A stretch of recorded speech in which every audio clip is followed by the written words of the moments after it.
Hey, it's Writing Wednesday, December 19th, less than a week to go before Christmas, and of course this has been a very busy week. Been doing lots of things, getting ready for Christmas, attending the kids' Christmas concerts and recitals, getting my grades done and turned in at work, of course, like everyone else, being stunned by the terrible news out of Newtown, Connecticut, and then on the more positive side, spending a lot of hours watching the Project for Awesome videos here on YouTube. I think next year I'm probably going to submit something for that.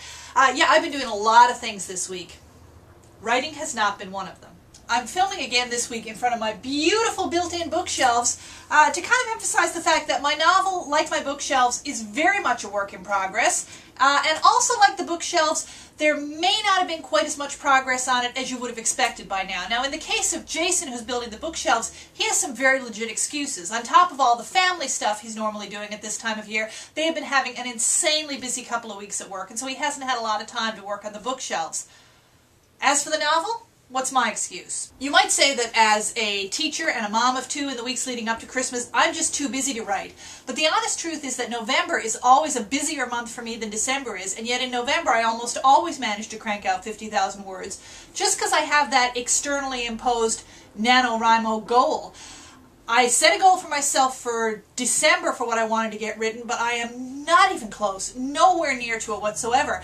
And I ask myself why that is. Why can I just get the words churned out, grab every little bit of spare time I have in November, and yet without the NaNoWriMo thing, I can't seem to do that in December? What is the reason? Is it something wrong with my muse? Do I need inspiration? What is the muse anyway? Where does inspiration come from? Stephen King talks about his muse as the guy in the basement, and Elizabeth Gilbert has this wonderful TED Talk video, which if you haven't watched, you definitely should, where she talks about an idea of the ancient Greeks and Romans, of artists having a daemon or a genius spirit that's separate from themselves and that was said to dwell in the walls of the house. So, you know, is there a genius living in my walls somewhere trying to get out? And if so, how can I access it? I don't know. I don't know if there's a genius trapped in the walls of my house. I'm always a little uncomfortable with this whole idea of a muse or of inspiration, you know, other than really liking the word afflatus, which I taught to my students, which is a fancier word for poetic inspiration. I don't really give the idea of inspiration a whole lot of thought. You know, I've heard of writers who talk about, you know, showing up to the desk and sitting down to write and just having the words flow through them like dictation from God, and I always think, that sounds like a really sweet, easy gig. I talked to a girl once who wanted to make it as a writer, and she said to me, the only thing is I can only write things that I've dreamed. And she didn't mean in the Martin Luther King I have a dream sense. She meant literally things that had come to her in her sleep in bed at night. And all I could think of to say was, man, I think it's going to be tough making a living at that. If I were relying on dreams or messages from God or a genius trapped in the basement, even in the basement of my own subconscious, I would be even less productive than I've been this month.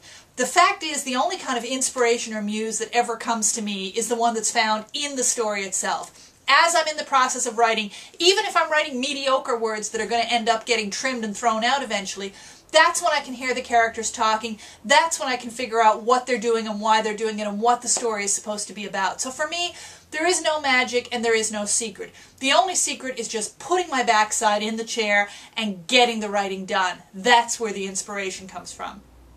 I'll get back to you in a week or so on how that's going.